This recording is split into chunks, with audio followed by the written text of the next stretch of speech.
Well, it's the second day of semifinals here in Shanghai with coverage presented by Mobalytics. I'm joined right now by Homin, who has, you've seen him. He's been on camera for years and years and years. No one knows who he is. So you're just like a contract translator they bring in here for international events, right, Homin? Yeah, I heard that a lot of times, but actually, this is my fifth year working at Riot Korea, and it's translating is like my part-time job. I only help out for translation during international events, and actually, I work at Riot Korea at the esports team, and I do player management and league operations for LCK. Okay. So when you say player management and league operations, just for the people that don't understand, what does that actually entail? To put in easy words, like player management is just helping out um, with between pro teams, pro players, and Riot. So it's like a coordinator between those two entities. And league operations is like in league operations, there's like format, like policy, like schedule, everything related to the LCK league. Involved in it. Okay. And so that I think it's so funny because you're that's like a lot of responsibility. You're involved in not just one but two major areas, and then they just shove you in front of a camera and make you speak English during the rest of Worlds. Is it hard to kind of tackle all this different stuff?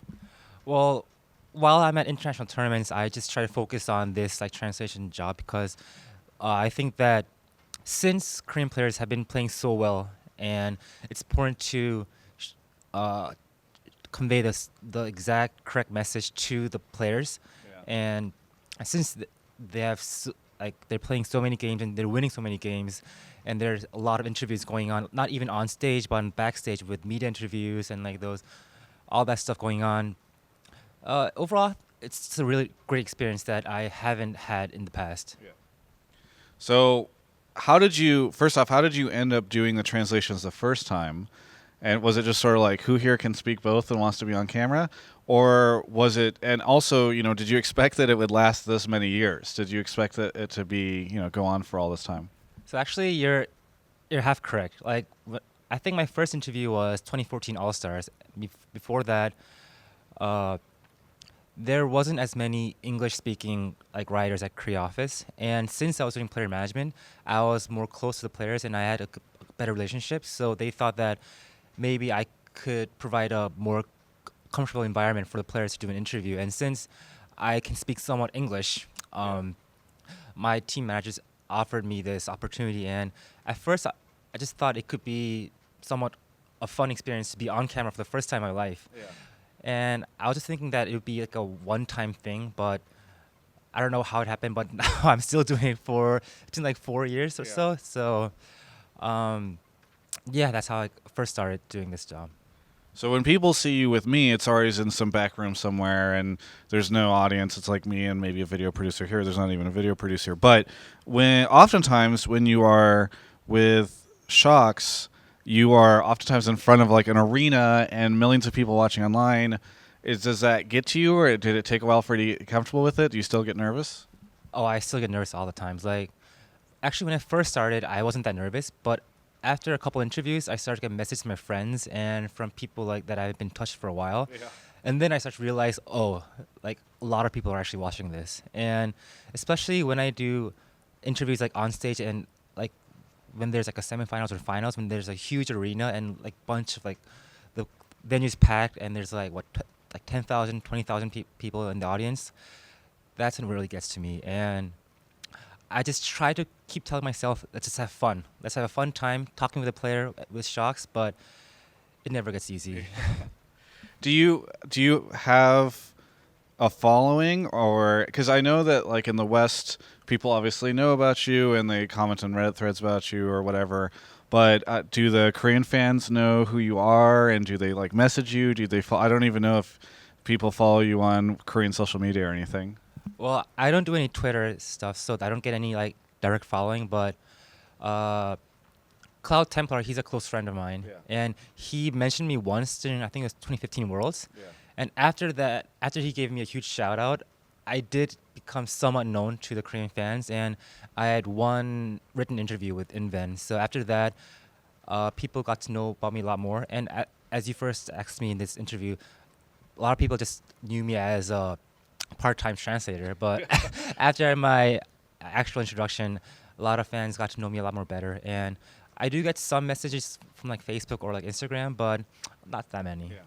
Do you ever get criticized? Because I have seen people be very, very critical of every translator. You know, like there's that one person who's like native Korean, native Chinese, native whatever, and they're like, actually, he translated it wrong. It doesn't mean that he likes the color red. It means he's okay with the color red or something. I mean, do you ever get that stuff? I can't even list. This is such a long list. Like I can't even start on it. But actually, I stopped looking at those comments ever since like I think starting from 2016. Like when I first started interviewing at 2014, I was really like obsessed with finding all those comments that are related to me and try to get those feedbacks. But then I just realized at some point that they're not always that healthy to me. And of course, like I understand that I'm not a professional translator, so I do make a lot of mistakes. But I just try to get the core message and get it out to the players. And I just hope that they show some mercy on me. Well, and that's a fair point, because one of the things that I often know is because, you know, at Riot, I know they're always looking for more people who can translate, because anytime the media room starts going, it's like, we need translators, we need translators. You're frantically running from one interview to the next. But it's actually really hard, because the amount of people who you can trust enough to hire, and also are competent enough in the language, and also know League of Legends language, right? Because that's a bit of the problem too, is that it's like a whole different language when it comes to League of Legends terms, correct? Yeah, so like when I was first picked to do the translator, also my understanding of League of Legends was one of those core parts that my manager wanted me to do, because at that time I think I was like high plat in Korea, and I just played a lot of League of Legends, and I talked to the pro players a lot, and I tried to at least match at some level of their understanding. And still, like even for my first interview at this year at Worlds, I didn't know what the English term for ardent sensor was. And I was doing the interview with Shox, and I said crescent ardent or something, and then she was like, "What are you doing?" Yeah, it was really funny. And you've had all these interesting interviews, and sometimes they are very normal. You know, people just ask like, "Hey, you lost that game. Why do you think you lost?" Or "Congratulations. Who do you want your next opponent?" Other times you've got like Wolf flirting with Shox on stage, and you have to translate that. So what is it like whenever that stuff gets more zany? And are there any moments that actually stand out to you, or any particular interviews where people are, you have to translate weird shit? Well, overall, I think all the players they're really great. All the pro players, they're really like great personality, awesome people. But there are some particularly hard interviewers. Let's say first person to come up in my head is Imp, definitely. Okay. Imp always, I don't think he's quite sure what he's trying to say, even himself. And then he just keeps going on and on and on. I'm just listening to him like, when will he stop? And then, of course, I'm really good friends with him, so no offense to him, but it's really fun to work with him. And like Wolf and like those other players, like I just try to talk to the players a lot at the backstage and see like if they want to do any interviews, and if there are any topics they want to say. And like for example, for Wolf, actually he wasn't one of the first prioritized players to do an interview. It was always Faker, at that time Marin, and like other players. But one day I was talking to Wolf, and Wolf was like, "Hey, I want to do an interview with Shox. I really like her. I want to take a selfie with her." I'm like, "That's great." And I talked to Shox, and we talked to our broadcast coordinator, and it worked out. And I think that's what's really important, to have that connection going on with the players, and not just have a very like strict formal interview, but just show actually what type of player that he is, and show that personality to the players. Yeah. All right, kind of wrapping this up, I do think one thing that is very funny, and we've kind of made jokes about this, is that oftentimes at Worlds, I see like the other foreign language translators start to drop off. They head home after groups or quarters or semifinals. Homin, you have to stick around every year until the finals, no matter what, if it's MSI, if it's Worlds. What is it like for you, being the guy with the Korean teams who, LCK is already sweeping the stuff. So what is it like for you to sort of see this year after year and tournament after tournament? To be honest, I have very mixed feelings towards LCK teams. Like, of course, as a fellow Korean, I always, like deep in my heart, I root for the Korean teams, and I want them to perform better and to keep winning international tournaments. But also on the other hand, as a rider, I would like to see a more diverse league and more diverse competition. So, but I do have a dream that one day I won't be needed at the finals. I can just sit in the audience and enjoy the game. Yeah. That would be nice, I think, for a lot of people. But either way, you're around, and once more, you've made it to the finals. Congratulations! That's kind of the cool thing, right? Is that you Homin always make it to the finals, right? Like that's a nice thing. I don't know if you ever get to lift the Summers Cup, but at some point in time, maybe. Is there anything that you would like to say? Anything that maybe we didn't cover that you would like the Western fans to know, or anything about yourself, or just anything you want to say to these guys? Well, I just want to say thanks to everybody who shown their support for me for those past interviews. That really gave me a lot of strength. And to those who have not enjoyed my translation, just want to say that I will keep trying my best to translate word to word and to not make any mistakes. But please just enjoy the journey with me, and hopefully I'll have more opportunities to talk to you guys. In the meantime, maybe you can help come up with even cooler names for items like Crescent Ardent, all sorts of cool stuff. Thank you so much, Owen, for the interview. For everyone else, you can check out the rest of my coverage of all things esports right here on my YouTube channel.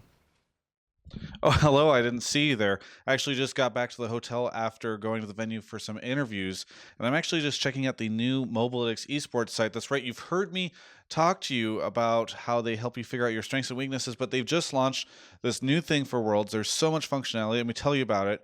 It's got schedules for the games, and I know a lot of you hate spoilers. There's actually a spoiler tag that changes the functionality of the site to hide results, etc. So if that's what you're interested in, you've got that.